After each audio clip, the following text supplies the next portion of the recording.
Na yi wa duka waɗanda suka samu dama zuwa a barka da su waɗanda suka zo duka nesa kusa ta yawa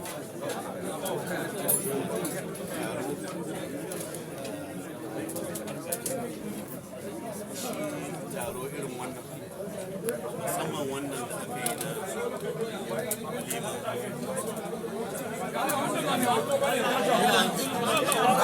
na yawa na wurin da an yawa Allah ya nuna shi a Adam alaihi salatu wasalam sai annabi Adam ya tambaya wannan wani aka ce mishi da Allah ya faɗi karasa su ne masa sai dai da nasa amma da ya duba sai ga cewa ai ni shekara 40 zai yi annabi Adam ya ce ta yi 60 a nashi shekarun kasa annabi Adam ya zo da suwa shi da mala'ikan mutuwa sai suka yi mahawa shi lokacin sai ubangiji ya ce duk abin da za a yi da dan adam a dinga kafa shi shi yasa duk auren duniya ne za a yi dan adam da dan adam wanda zai tabbatar da waccan haka shi yasa a auren sai an haihu kuma shi ma a yi suna a kafa shaida dalili shine shi rizku duk waɗannan abin da muke amfani da shi yana kan rizku ne wato arziki kuma razaku na Allah duk abin da ubangiji ya saka shi kan razaku Allah shi ya yi hukunci da kansa shi yasa Allah ya raba zakka da kansa shi yasa Allah ya raba gado da kansa da shi yasa duk sun aure aka yi za a zo a tadda wannan gado a gaba na Allah shi yasa Allah ya ce aka bashe shi yasa an yi ake zama a tare a daura auren kuma a zo a yi irin wannan zama a yi walima a yi Allah ya takaice Allah ya bada Allah ya bada Allah kuma ya zo da su lafiya Allah ya tabbatar da assalamu alaikum wanda zai maka ma magana jawabi na gaba shine bai bayyana aiki magana ɗaya biyu to yau ba mu san me zai ce ba siyasa zai yi Qur'ani zai karanta jawabi zai yi duk wanda bashi mun bashi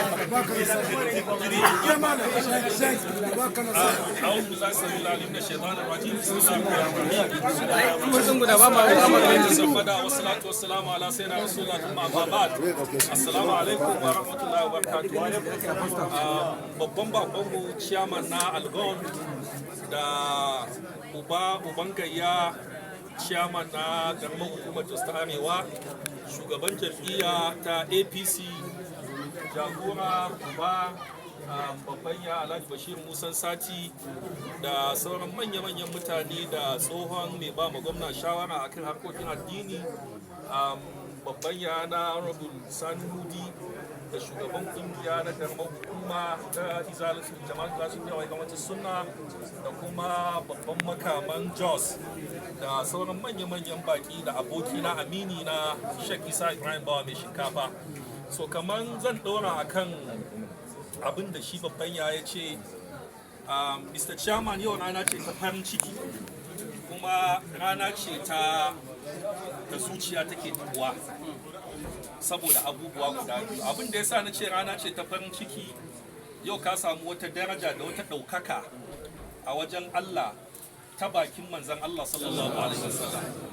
Wata rana manzan Allah sallallahu alaihi wasallam mace saboda yadda addinin musulunci ya dinga so sai ya dawo da martaban mace da aka wulakantar da shi.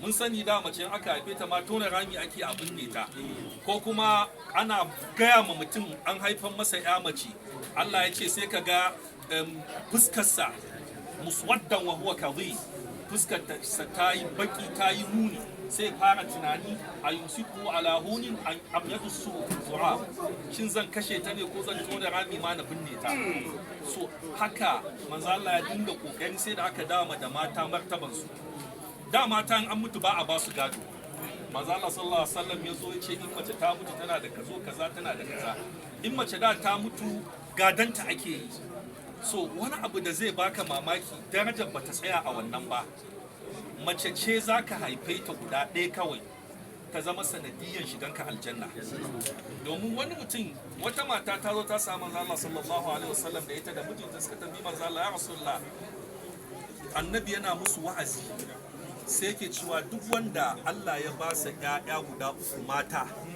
ya tarbiyyantar da su ya aurar da su ba shi da sakamako sai gidan aljanna.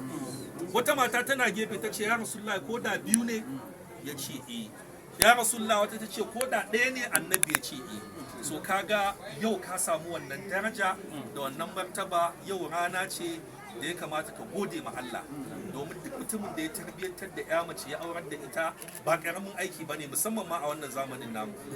Mace ko ya sani rayuwarta tun da ta zo duniya har ta koma ga Allah liability ce, kullum mata ake nawainiya ake da ita.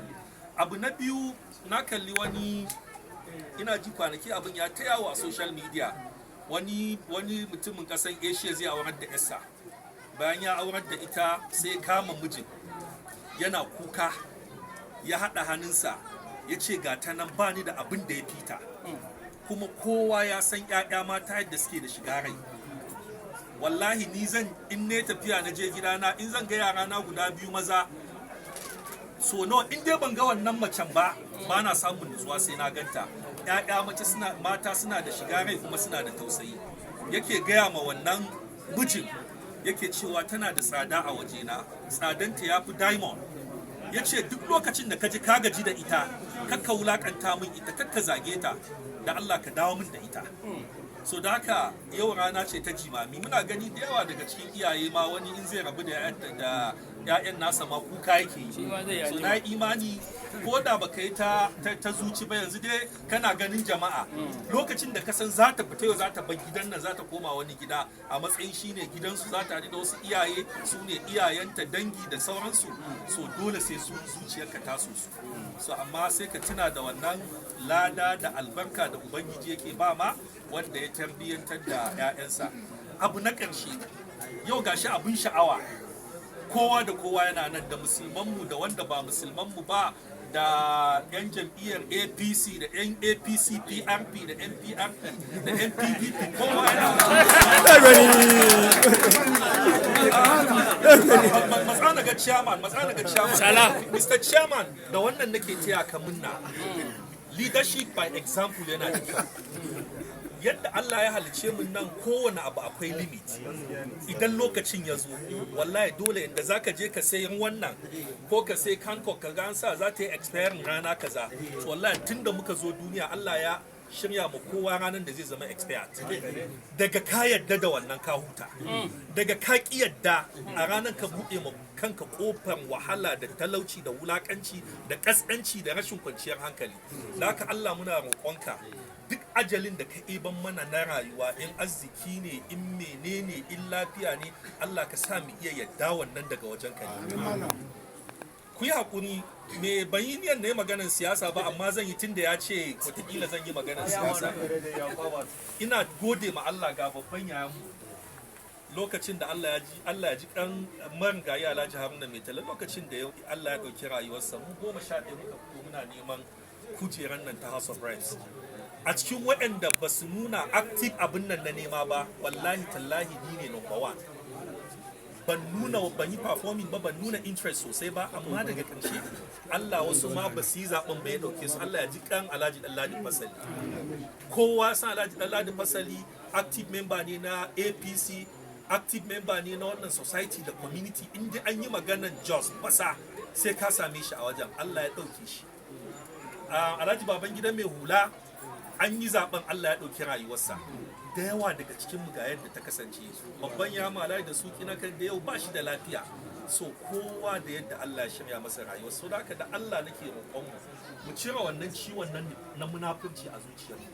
Zaka je ma Allah da komai ya karɓe ka, amma wallahi in ka je da munafunci Allah ba zai karɓe ka ba. Domin ni a littafin da nake karanta ma ya ce innal munafiqina fi damkil asfali minan nar. Mutum munafiki a can ƙasa wutar jahannama za a sa shi. Da haka mu ba mun fito bane mulki dole ba, a'a mun fito ne mulki dan al'umma suna so. Ko gobe al'umma suka ce ba sa son mu ba kaza Allah za mu koma gefe. So da haka Mr. Chairman, with due respect nake so akwai abubuwan da jam'iyyu da yawa an yi su tun muna ƙanana, NRC, SDP yau wani ma ce ka nuna logon ma baka san su ba, amma Plateau tana nan, Jos tana nan, al'ummar tana nan, so jam'iyya za ta iya wucewa za ta bamu. So da haka ba magana ake ta jam'iyya ba, magana ake yi ta humanity, ta al'umma, waye zai yi a cikin kaza daga karshe kenan. With due respect Mr. Chairman, da Allah akwai ɗaya daga cikin 'yan jam'iyyarka ya nemi mu yi debate saboda an ce bai iya turanci ba, in na je majalisa ma karantawa nake yi. So na yadda wallahi mutanen Unity kusa zan biya kuɗin da za a yi, amma sharaɗi na ɗaya ne, duk lokacin da na ga mutumin da yake Christian yana riko da addininsa har zai iya buɗe Bible ya karanta, ina respecting shi. Duk lokacin da na ga musulmin da yake riko da addinin shi wallahi ina girmama shi. To amma ni sharaɗi na ɗaya ne, in za a yi wannan debate din kafin mi kowa sai ya karanta Fatiha. Kowa zai karanta Fatiha kamar yadda Allah ya saukar da ita, tunda mu musulmai ne. Kowa ya karanta ta kamar yadda Allah ya saukar da ita. Turanci kuma in na Amerika ake so mi, in na Ingila ne to za mu yi wannan. So haka da wannan nake gada. Allah kara ma lafiya. Ina zuwa. Wannan nake gada daga ƙarshe. Mr. Chairman, babayya, ba za na gan shi babayya. Wallahi kun tura ni majalisa, Mr. Chairman, kun tura ni majalisa na yi wata 7. Wallahi tallahi babba ku kunya. Ina da motion guda 11, ina da bills guda 4. Ka tambayi dan majalisa ko na jiha ne presenting motion guda 11 a wata 7 me mai ya capacity din mutum yake zai wannan. Ina da bills ina guda 3, bill ina guda 1 ya wuce first reading, second reading, ko da yaren kanuni nake karanta shi, ko da yaren yan chadi ne dai an yi first reading, second reading, third reading har ya je senate. Nasiru shekaru da aiki ba. Sadaka wajibi ne